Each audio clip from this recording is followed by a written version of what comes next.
So hi, I'm KB with Nerdaphiles. How are you both? Hello. Good. How are you? Hi. Good. Thank you. How are you? I understand. It has been a long day, but they saved the best for last. Indeed. You know.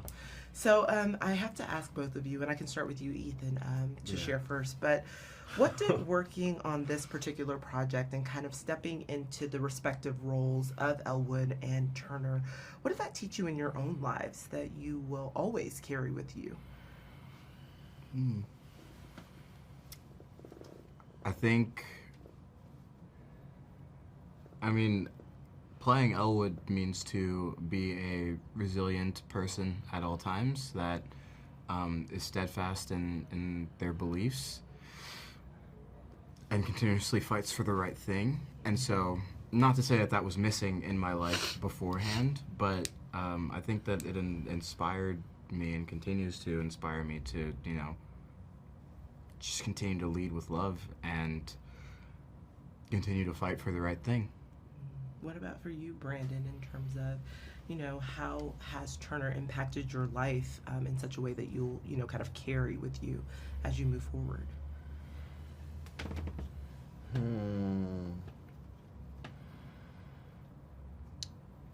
I don't know.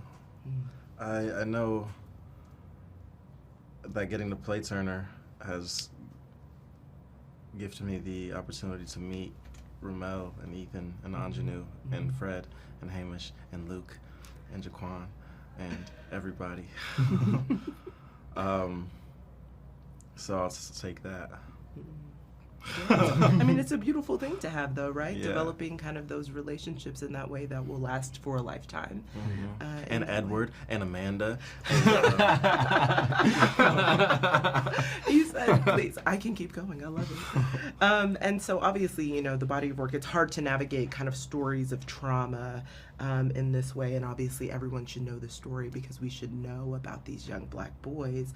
But what I found is that the friendship that you guys bring, there's a hint of more kind of even in the midst of the hardest time for the two of them.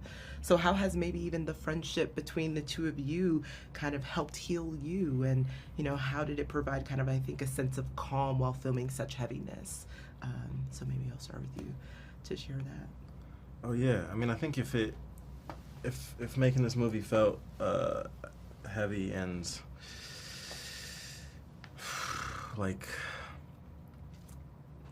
overly taxing, it just would have been a terrible experience. So yeah, getting to do it with Ethan and RaMell and everyone who made it feel so joyful and light. That's the only way I think I can do any of this acting stuff is if we do hold space and let it be joy and let it be that. So for sure. Yeah, I agree with I agree with him.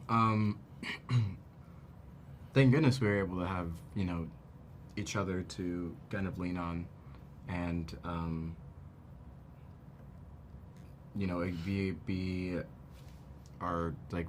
be allowed to be ourselves with. To be able to get on the other side of a long day and talk to Brandon and just hang out and spend time with each other, talk to RaMell and just hang out and spend time with each other. It just made the experience really, really joyful despite, the heavy subject matter. But I think that allowed us to pour so much love into this film and that audiences are going to be able to see that when they watch it. Well, thank you both. I do hope that everyone gets to see everything, the fullness and the totality of what the film is, because there's so many deep, rich layers that happen through the trauma, and so much of the work that you guys do on screen represents that. And so just thank you both for taking the time to chat with Nerdaphiles. Really appreciate it. Thank you. Thank you for coming. Thank you, of course. Files, how are you? I'm good. How are you? I'm doing well. So obviously in this current climate that we're in, it's never been really more apparent that the sense of this country have not only continue to be revealed, but they continue to need to be atoned for. And so kind of this deeply layered story left me heartbroken in a lot of ways, but also with a lot of questions and maybe not as many answers, which I loved. So how has bringing this particular project to life kind of continued to fundamentally heal you? And also, how has it challenged kind of you and your relationship with our history in this country, personally? Yeah, good question. I'm unsure. I think I would not use the language of heal for myself, but I think give me hope. Being able to employ the Dozier School story and Coulson's narrative in this fashion and kind of hopefully expand it in its possibility of giving someone experience is not something that's generally afforded to these types of stories. Also to a person like myself to be the orchestrator of it. And that's hopeful, and that feels like something like progress. I'm unsure what progress is, especially these days, but yeah, that feels like something. Yeah, and it is. I mean, I think that progress can take many shapes and forms, and it could be an inch or a mile. And so, no matter what that looks like, it is progress in some sort of capacity. Yeah. I think that's for sure.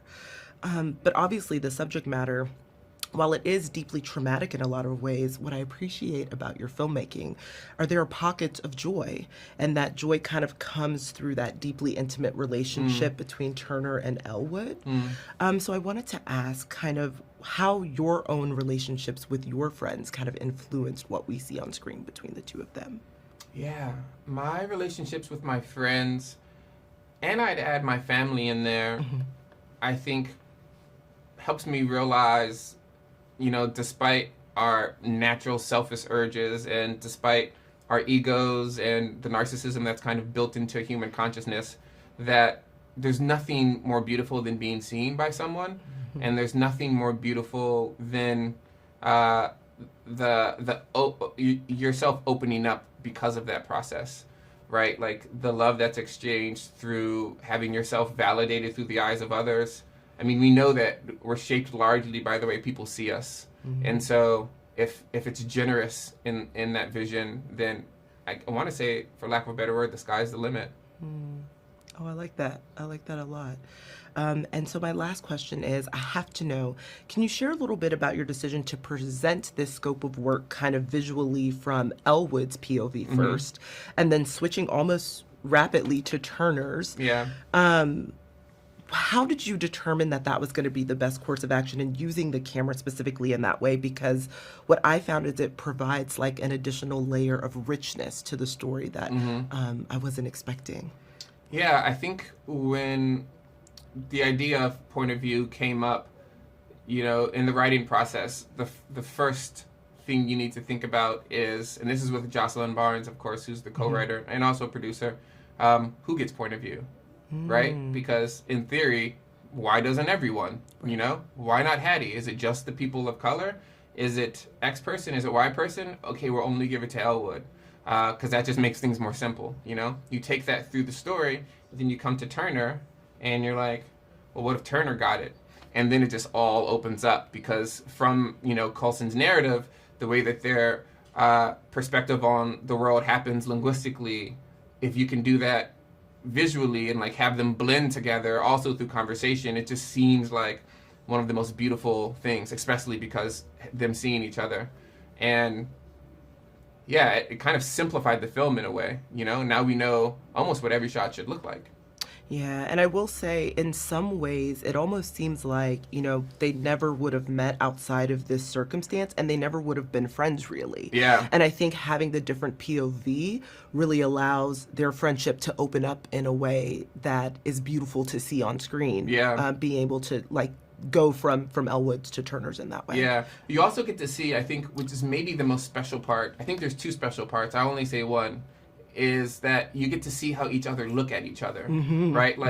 We in cinema, we always see friends, but we never see how a friend looks at a friend. That only happens in our time. And so that type of love exchange to the audience member is something, you know? Mm-hmm. Thank you for that. Mm-hmm. Well, thank you so much for taking the time to chat with Nerdophiles. Really appreciate it. No, thanks for coming in. It was a pleasure. KB with Nerdophiles, how are you? I'm all right. How you doing? I'm doing well. Good, good. Let me just say, you know, the breadth of roles that you've taken lately have been just so beautiful to see, from Joyce in Exhibiting Forgiveness to Odette and The Supremes. And so, Hattie specifically, like, for me, what I love is that she makes it a point to really provide such warmth for each and every one of the boys every time that she visits. Whoever she encounters, she's providing that warmth. Not just for solely Elwood. So who kind of in your own life has provided kind of that beautifully rich and delicate safe space that you drew from to bring Hattie to life? Well, I guess the template for Hattie would be my grandmother. But my grandmother was not warm. She wasn't warm. She showed love, and she showed love, tremendous love for me, bountiful love for me. But she did it in other ways. My grandmother, I wanted to say a poem at church, and it was a thunderstorm. It was terrible. I lived on a dirt road. I begged her to take me. She said, no, the weather's bad. And I said, please. And she said, okay. She relented. We got in a car, and we were heading out. And because I lived on a dirt road, as I said, the car got stuck in the mud. My grandmother got out of the car and by herself pushed that car out of the mud. Oh, my gosh. And took me to go say that poem at the church. So that was the kind of woman my grandmother was. But my grandmother never hugged me. My grandmother never kissed me.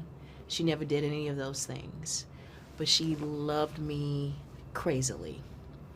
I would think that my mother fought for me. God bless anybody who got yes. But I think my Hattie is my sister.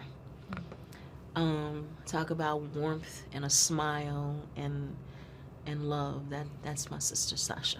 Oh, I love that. And it really sounds like, honestly, you know, Hattie is a combination of those three women and the importance in your life and kind of bringing That's that fair. forward. I like that. That's fair. And so, you know, as you kind of just alluded to, really, Black women serve as the backbone of so much, not just in our families, but in the world as well. And so with Hattie, you know, what we continue to see is just the weight and the sins by which this country was founded just kind of continuing to reveal themselves. So how did working on this film kind of heal and personally really challenge your relationship with our community's history in this country? It didn't heal it. It didn't heal it. It made me more aware of it.